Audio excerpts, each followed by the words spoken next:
today we're taking a look at crescents, another one of the basic floral designs. My name is Sharon and welcome back. So my chosen container was this gorgeous, very tall, very grey coloured base. But if you can notice, there's a lot of reflection coming from it, from the lights that we've got here down in the studio. So I decided that that was possibly going to be a little bit distracting while we were filming. So I opted for one of these very classic urn-shaped containers. One of the factors that you would need to consider with this type of arrangement is to have something that has some height in it, because the crescent that we're doing today is an inverted crescent, so it's a design that's going to come down on either side. So you really would gain by having a nice tall arrangement. There is another style of crescent which faces upwards, and today I'm going to be doing a crescent that's balanced on either side, so it's a symmetrical crescent, but you can of course have a design that's asymmetrical and is shorter on one side than the other. And even though what I'm doing today is quite a formal design, and it really is, as I've explained in the past, going through the very basic design rules, these designs are extremely popular at the moment, but done in a much more freestyle way. So once you gain those basic skills, you can then go on and experiment a little bit more with different types of plant material that you can find in the garden or buy from a florist shop. Now, what we're looking for is material that has this sort of natural curve and this natural arch shape to it. And we're looking for our sides to be almost the same distance as the height of our container. And this gorgeous piece of very fragrant rosemary, it has come from my own garden. And that was a really beautiful shape to start the size and style and the outline of my crescent. But I really struggled to find a matching piece to go on the other side. And I think when you're learning, it is much easier to have a repetition of shape on either side of the same colour and texture of foliage. And I'll just show you that really when you're designing for a crescent shape, it really is about the correct and choosing the correct plant material. If you buy something that's very severe and very straight, you aren't going to get it to curve and create that lovely shape that we would like to use as our outline. So picking your foliage and knowing your foliage options is really where you need to start. Wandering around the garden or wandering through a florist shop to see what they have. The rosemary, as I said, is a fantastic shape. You could use from a florist shop soft ruscus, and eucalyptus is brilliant. And I'm sure that those of you who have lovely gardens can find materials that will work. Now often when foliage is a little bit younger and hasn't sort of got quite as hardy and a solid stem as I've got here today, you can quite often use the warmth of your hand to manipulate the foliage a little bit. And when it's quite pliable like this piece, it's what I often suggest is if you just place it horizontally like this in a bucket, overnight it will help it to stay in that curved shape. You can also, when it's quite supple like this, bend it all the way around, tie it off so that by the morning you have a lovely circular shape to that foliage. Now unfortunately this time of the year when foliage is quite strong in the garden and it's obviously had a full season of growth, quite often when you try to bend the materials, they snap. So you have to really be quite selective in your choices of foliage. So that smaller bit there, see, snaps again. So it's quite hard this time of the year to have things that are quite pliable and malleable. But these little shorter pieces will act really well to fill in around there on the floral foam. And again, I've brought in, there are lots and lots of gladioli available at the moment, so we're currently in the autumn. And really, they won't bend, so you're not going to get any movement out of that at all. So to try and create that crescent shape is just going to be impossible. So my first tip for this one is really investigate the flower materials and the foliage types before you try to create the design. It's really difficult when you're learning, when you haven't got the right material, you physically can't create that shape that we're trying to achieve. Now a crescent is part of a circle, so if you think of a circle, we're going to be doing a section out of that circle, and today I'm going to be doing that sort of almost top half of a circle. But we can of course do the bottom, or we could do the side, and as I said, it doesn't have to be symmetrical on either side. And my chosen foliage for this one is going to be the ivy. And you can see already that without me making too much of an effort, I have some lovely branching pieces of foliage. This one is protruding a little bit out, straight out towards the front, and is losing that overall shape. So we'll get rid of that. And then what I would then need to do is to find another piece of ivy. Now I've got several pieces just to show you an example. You need to look for something that's similar. It doesn't have to be identical. We're not measuring with a ruler or anything, but we're looking for something that is fairly similar. And I think that piece is a fairly good option. And again, what I need to consider is if I remove this piece at the front, does that give me a better arch, better shape? Or if I remove this piece at the back, is it going to give me a better piece? And I think that removing that front piece is going to give me a good enough angle to go on either side of my container. So I have, if I just hold them up together there, straight away I have that really interesting arch forming and a crescent developing almost straight away. Now our widths are, I'm just going to remove these smaller pieces because they're going to spoil the overall look. Now our widths are pretty much the same height, same length as the height of my container. And today I've got floral foam with a good inch or so proud of the container. If we don't go above the container, it's very hard to get those side placements in. So a good inch, and I've just put a little bit of old dry floral foam in the bottom to lift my floral foam up high enough for me to use. You could use sand at the bottom to give you weight, and when you're using a raised container like this, it's really important to remember balance, actual balance, so that we don't end up with a container that's going to tip forward at the end. Okay, so we have these two lovely pieces.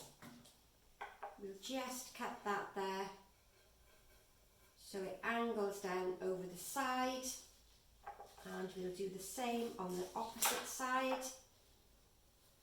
Now I've got, of course, these two little handles there on the side of the urn,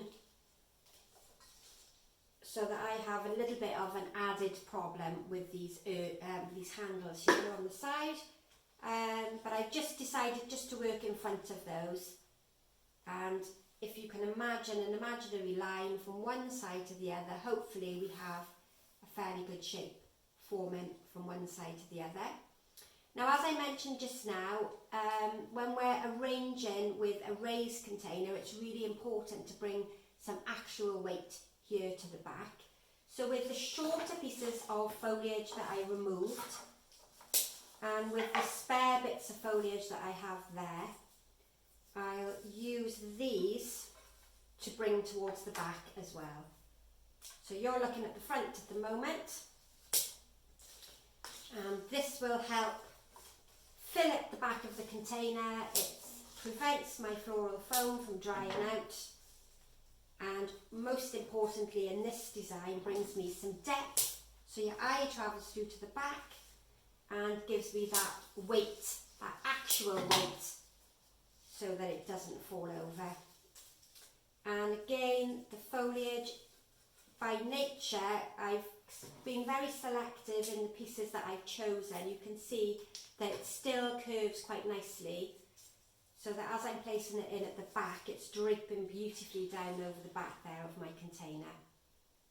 So as we would bring material through to the front to give us some depth there at the front, we bring it through to the back as well to give us depth at the back, and also to prevent that arrangement becoming unstable and unbalanced. And if you think when you look at it that there's a few leaves that are maybe spoiling that line, don't be too worried about removing them. And then with the shorter little pieces of the ivy that I cut off, so this is your very sort of communal garden ivy that you will find growing in most parts of the UK. I just bought some shorter pieces towards the front so that we're bringing some of the ivy through to the depth and through to create the front of my design. Now, these designs, I do keep saying to you each week, they are very, very formal and arranged following very sort of staid and very stiff design and principles and elements. But once you learn these principles and elements of design, then you can become a little bit more creative, and you can make this design a little bit less formal, and you can have a little bit more confidence to play around with more flowers and foliage. And of course, learning these very basic designs also helps give you an insight into the flowers and foliage that you might be able to get hold of, or plant material that you have growing in the garden. It's all a learning curve, and it's all about learning how those materials bend and how they grow, and what materials you have in the garden are more beneficial for the various types of designs. So hopefully, if we had an imaginary line coming from this side right the way through to here, we have a start of a crescent shape forming, and this of course is an inverted crescent, and our height has been gauged by some of the foliage that links to the foliage that's on the outside as well. So that's called rhythm and repetition. And then just as a little bit of contrast, so contrasting colour and texture, I'm going to also add in the rosemary. Now with the crescent, it's quite important not to sort of overfill with lots of different foliage types and lots of different flower types, because you tend to lose that almost quite simple line that we're trying to create. So it is really important to be very selective with the choice of material that you're having. And again, because I have rosemary on the outside, I need to bring rosemary through to the middle so that we have a connection between the outer edges and the middle. And again, I'm just bringing a little bit of that colour and that texture through towards the back. Now, if you can't get hold of lots of different foliages like I can, don't worry too much about it. Just have a little play around with the materials that you can get hold of. Practice a few times, and then as time goes on, your knowledge will improve and your designs hopefully will get better each time you work through. So that is pretty much the outline shape done there. And we can, in a minute, start adding some foliage in. Now I have just a few larger hydrangea leaves, which I'm going to use quite close to that focal point again, so it helps to create a stronger, more dominant section towards the middle. A place for your eye to rest, and it sort of gives a little bit of a calming influence to the very busy foliages of the ivy and the rosemary.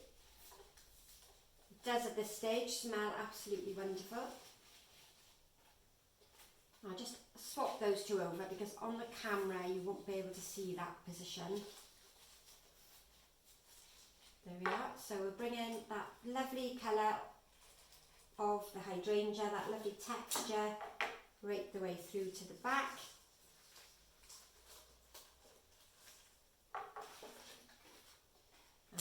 use that smaller little one back towards the front. So I tend to call these focal flowers, but lots of people call them base flowers. Foliage, focal foliage. There we are. So we've got pretty much all of the floral foam covered. We've got plenty of space left for me to put the flowers in. And again, if we bring that line from one side to the other, we've got a lovely shape taking place. And this design would look gorgeous with a big candle in the middle, so it's brilliant for Christmas. It's great to go on top of a mantelpiece. If you wanted to do flowers for a buffet table, this would also be good because it's raised above the food. So lots of options that you can create with this shape and style. And if you're lucky enough to have lots of vines in your garden, whether it's clematis or honeysuckle or anything like that, that also is ideal for creating the shape. Now I had a little bit of the grey foliage. This is the Ozothamnus that we've looked at a few times. And I'm just really going to dot a few bits of this through. And my original reason for choosing this was because it's a grey toned foliage. And it went really well with my first container that of course I decided not to use. But it's a sort of nice colour that would have linked really well with my first base. But I do really like it. It's a little bit similar to the Rosemary, but it just brings a little bit of a lighter tone, which will help give me a link between my container, which is cream and visually quite heavy. So just a little bit of that, just to bring it through from one side to the other. And then we can start adding in some flowers. Now my flower choice, the colour of my flowers was picked because it was blue and purpley tones to coordinate with my container. So we had some of the pinky sort of lilac hydrangeas, which will create my focal point, and then we have that lovely blue Statice. And now, because my container is cream and I've changed the sort of styling a little bit, I've decided to add in some of these wonderful Lizianthus in that lovely cream. And again, chosen because the Lizianthus will drape quite nicely over the edges. That one's slightly snapped, but it gives you that, again, that ideal shape to go down over the side. Now I'm just going to move these for 1 minute. A few little filler flowers for the end. Okay, now I'm going to work from the outer edge, and what I'm looking to do is almost repeat that shape that we used with the ivy right at the very beginning. Now for me, this little centre piece is sticking up in the wrong direction, so by just removing one section, it almost changes the shape and the style that that flower head is growing in. And he then will sit quite nicely down and out to the outline edge. And then what I have to do is again look at the different shapes and find one that's similar in its length and shape to the opposite side, so that both sides visually are fairly symmetrical and fairly similar. Now nature of course isn't symmetrical and nature isn't balanced, so it's not easy to find two pieces that are going to be identical on either side. But if I just swing that around, you can have a look at how that's coming together. Now at the moment, this is a very good example of visual balance and visual dominance. Your eye is straight away taken to these outside pieces and it misses out the whole centre part. So what we need to do is to create movement, so rhythm, that makes your eye move from this side of the arrangement through to the other. And we'll do that by continuing almost a line through the centre from one side to the other, but staying within the foliage outline that you've created. Now this is called rhythm. It's one of the principles and elements of design, and it's all about a pleasing transitional movement from one side to the other. It's about not having a very confusing and conflicting placement with the flowers. And with the Statice that I have, so this is the very traditional Statice, we have the option of cutting that down into several pieces, so it's a really good flower for value for money. And if you haven't got Statice, spray carnations are ideal for this arrangement. And the weight of the little heads, the buds on the end of the spray carnation, often create that curve without too much effort. So I'll just keep adding that in so that we have an even, fairly even distribution of the colour. And if I turn that round now, you'll see that instead of there being those two very heavy visual placements on the outside, we've now got some movement through the middle. We've got depth and your eye being brought back to the back of the design, so we have some depth and a profile from the side. It's not flat. The colour is brought through to the black back as well as the front, and we haven't gone outside of that overall outline shape that we created right at the very beginning. It's important for me that when the outline shape is created, you stay within it. So I think that's coming along quite nicely together. Just get rid of that one. Now you could, of course, if you wanted to, just leave it with a very minimal choice of flowers like that, but it's good to have a stronger, more visual section in the middle, which we call the focal point. That gives a place for your eye to rest, and a more dominant section. So I'm going to use these lovely Hydrangea. Now this could be a larger carnation, or it could be a large rose. It doesn't have to be the Hydrangea, but ideally it's a bigger flower. And we're going to cut this down into slightly smaller sections because the head as itself on its own is a little bit too visually dominant, it's a little bit too big. So when we think of the principles and elements of design, we have scale. Scale is one of the rules that we sort of follow. And scale means that all of the flowers are similarly sized. So if I go now and put this great big Hydrangea there in the middle, there isn't anything that connects this huge Hydrangea head to the very small Statice. So we need to have some smaller flowers going from small to bigger to bigger to bigger until we meet this large Hydrangea head there in the centre. So lots to think about, lots to consider. I'm just removing a couple of the heads that are a little bit damaged. These have come from my garden, so there's a little bit of damage on them. But a good time of the year now, if you went to pick hydrangeas to dry them off, just bring them inside, put them in a container with a small amount of water in there, and they will dry quite naturally as long as there's a lot of air circulation in the house. Or you could of course use the glycerine in method and use 2 parts of glycerine to, say that again. You could use the glycerine, which has 2 parts of hot water and 1 part of glycerine, which you can buy in your local chemist, and that will preserve your flowers and it will keep the subtlety of the Hydrangea head. If you dry them naturally, they tend to go a little bit crispy. So if you're unsure a little bit about glycerine and you want some more information, you can always send me a message. So that there gives us almost a focal point towards the centre. Gorgeous colour link between the outside, but a much more dominant section towards the middle.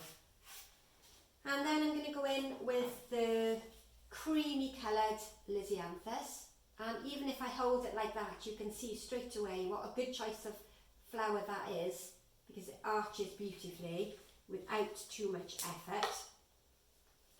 And then look at your flower head, have a look look at the way it's angled and the way it's bending and use it to its full advantage. Obviously try not to shape the flowers, your choice of flowers. Now that one is quite stiff, there's not a great deal of movement in that one, so he would be better used towards the centre because he doesn't want to drape over there on the edge. Again, don't go outside your outline shape that you created. You've spent time creating an outline, so stay within it. That one's a little bit long, I think. And again, what we're trying to do is to create some movement from one side to the other so that your eye follows a pattern from one side of the design to the other. Don't be afraid to move a little bit of the foliage and the flowers around so that they sit comfortably where you want them to go. Now this week my little Lisianthus are particularly soft, so we're not playing ball today. There we are, that's better. So again, everything should be on slightly different heights so that from different angles you can see a different flower. And then again, if I show you the sort of visual line that I'm trying to create with rhythm, the cream at the moment comes to the centre and then there's a great big jump before your eye finds another piece of the cream. So what we need now to do is to continue that line through to the back. Or through to the side, I should say, not through to the back. And again, look at how lovely that arching movement is. Use your flower to its best shape. And again, try and sort of replicate the angles and the colour tones that are on the opposite side. Not forgetting, of course, to add the cream to the middle section as well.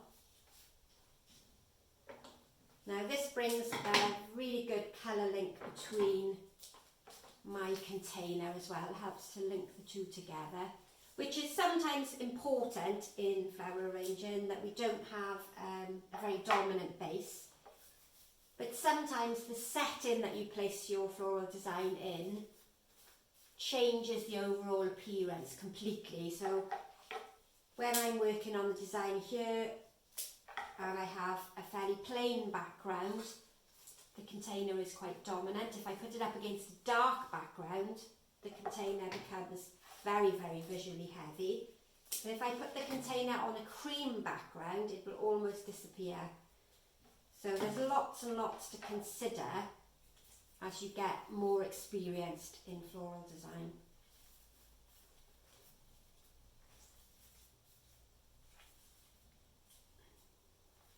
Little stubborn one now, doesn't want to go where I'm putting him. There we are. So I think now we have a good colour link with the cream from one side to the other. And I've just got one small little heather flower to put in. So this is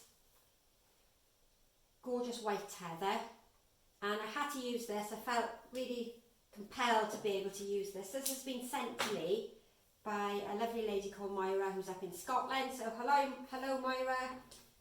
This has been growing in her garden and she packed it up, sent it down to me in the post. It's been sitting on my kitchen windowsill for a few weeks. Now one of the benefits of heather is it will dry in the container. And when I knew I was going to be using that lovely cream Lizianthus, I thought, oh, we'll pop in Moira's heather because she'd be delighted to see it. So in the garden at this time of the year, you've possibly got heathers growing. If you're a keen gardener or you have any plant material in the garden at all, you might have heathers. And heathers are really quite good for creating that curved shape. They have that lovely pointed stem.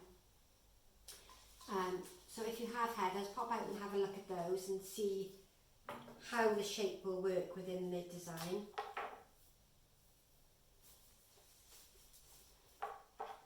And we'll continue that through from one side to the other.